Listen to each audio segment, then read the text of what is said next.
समझ नहीं आ रहा अपने सैलरी इंक्रीमेंट का क्या करूं। बेटा इतना क्या सोच रहा है, अपने म्यूचुअल फंड्स के एसआईपी का टॉपअप करा ले। This is the right time. क्या समझ में नहीं आया। बेटा इतना क्या सोच रहा है, अपने म्यूचुअल फंड्स का एसआईपी टॉपअप करा ले। This is the right time. अब समझा।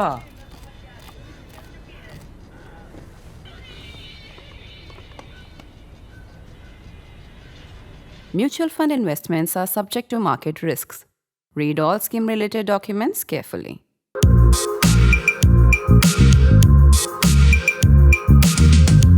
Do you remember that period in 2011, 2012 onwards when corruption was a big issue, when every television debate was about scams, when every newspaper headline was about scams? Ultimately, that outrage, that anger over governmental corruption, over scams was enough to drive the Congress to its lowest total ever, to drive poor honest Manmohan Singh out of office. Do you remember that? Well, it's interesting that you should, because I'm beginning to wonder if a different kind of outrage against corruption is now building up. It's not as strong or as deeply felt as it was in those days. It's not even political in nature. And you won't necessarily see much of it because the television channels have been instructed not to cover it. The media is quite different today from what it was then. But I think it's there. It's building up. You hear it when you talk to people. You notice it when you go on social media. And you have to be pretty insensitive not to feel the rumblings of discontentment all around you. Now, the reason why I'm dealing with it this week is because of a controversy that's been all over social media. A Chennai-based company called Wintrack accused Customs of harassing them. The guy wrote to say that they're going to stop import and export because there had been so much harassment from Customs and extortion, basically. The Customs Department did reply, and they replied in, I thought, a very dismissive way, saying that these guys are chronic complainers and their allegations have been investigated and there's nothing in them. But the anger wouldn't go away because basically nobody trusts government officials when they talk about corruption. And as the anger built up, the finance ministry on a holiday issued a statement saying it was taking the charges seriously enough to order an inquiry into them. Now, I think the fact that the finance ministry of the government of India should take notice tells us something. There is a sense in which people think government servants, babus, bureaucrats, tax officials have never been as corrupt as they are today.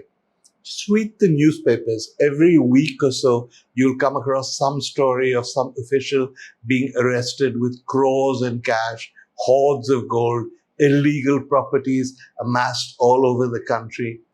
Sometimes these people are suspended, but even if they aren't, and you hear this from people you know, everyone has examples of corrupt officials who have made billions and nobody is going to stop them. It's that kind of corruption, ultimately, that will take the place of the old-fashioned outrage over scams.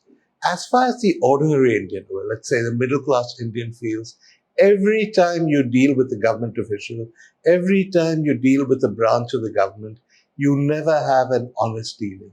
There's always a bribe that is required.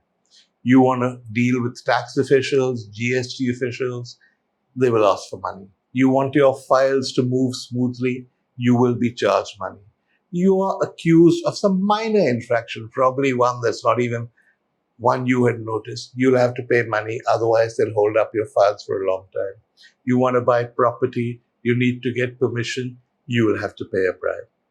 You're dealing with customs, you're dealing in the import-export business, you have to pay a bribe. You run a factory, labor commissioners arrive, you have to pay a bribe. You run a restaurant, the excise guys will turn up and say they'll close you down on some trumped-up charge. To get them off your backs, what do you have to do? You have to pay a bribe. It's now got to the stage where every babu, seemingly, or every government servant feels that he or she has a right to extort money from individuals. The individuals don't have to do something wrong. You can just lead your life as honestly as possible. But once you need any government intervention, you've had it. You're in for whatever they want. You have to agree. You can't complain. Yeah, people say, why can't you complain? It's a good point. Well, the reason you can't complain is, who do you complain to? You file a case and go through the administrative mechanism. That takes 4 years, 5 years. You complain to the guy's boss and say, hey, your officer is extorting money from me. The chances are the boss is on the take as well.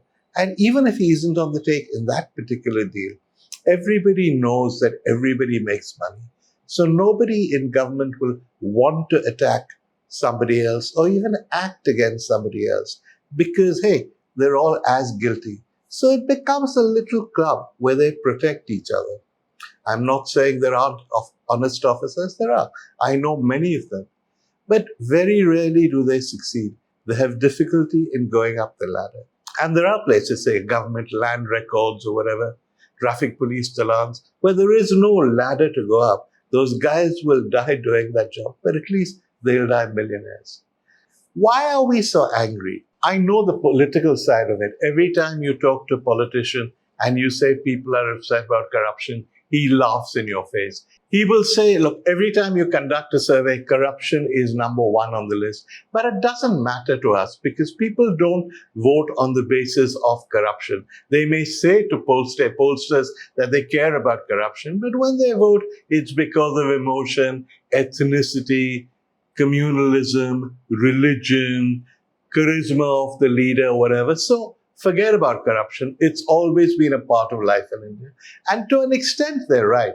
Corruption has always been a part of life. But there are some differences. One, after 2014, I don't think any politician can say that corruption doesn't affect votes. And secondly, it's never been as widespread as it is today. I'm not saying every customs officer is corrupt. For instance, I use Delhi airport all the time, and I've seen how they treat people. It's very, very clean. On the other hand, you go to Bombay airport, and the opposite is probably true. But overall, despite these islands of dignity and honesty, corruption has never been as widespread. And thirdly, they've never ever asked for as much money as they do now. These guys don't just want to supplement their incomes. They join the revenue services or they get jobs in government because they want to retire as millionaires. All of us are fair game. What are we going to do? We can't, as I've said, complain. So we have to pay up. If we don't pay up, maybe if we're completely in the right, they can't stop what we want to do, but they can delay it for years, make it impossible to run a business, make you shut up shop and go home, as the current controversy with the Chennai Customs Department indicates. So that's why people are angry. The average citizen of India, when this government was elected, looked forward to a corruption-free India. Okay, that was a pipe dream. And maybe the Prime Minister is right when he says corruption at the top level has actually been eroded. Ministers don't ask for bribes the way they used to. But the point is, most Indians don't deal with ministers. You deal with clerks, you deal with lowly officials. These are the guys who, while they sound lowly, are millionaires because they won't do anything unless you pay them. So corruption is now a part of our lives even more than it has always been in India. I'm not sure politicians get that. I'm not sure politicians at the top in the ruling establishment get that. And the opposition doesn't get that. You listen to the Congress, they go on about corruption in macro terms. Gautam Adani has made billions. Anil Ambani was given loans that he can't repay. Okay, fair enough. Maybe that's bad. Maybe you need an inquiry, or maybe it's not. That's a different issue. But it doesn't affect the average citizen in the way that everyday corruption does. And yet nobody raises everyday corruption. Partly it's because, let's face it, politicians are to blame. When a politician is corrupt and wants something done, he can't do it on his own, right? He has to get somebody to sign the files. He has to get somebody to do the work. So he has to suborn the entire system, use the bureaucracy to do it. Once the bureaucracy is part of your corruption, can you complain if they're doing corrupt things on their own? You can't, because you're no better than them. So what's going to happen? Well, I don't see it taking off as a political issue in the way that it did in 2014.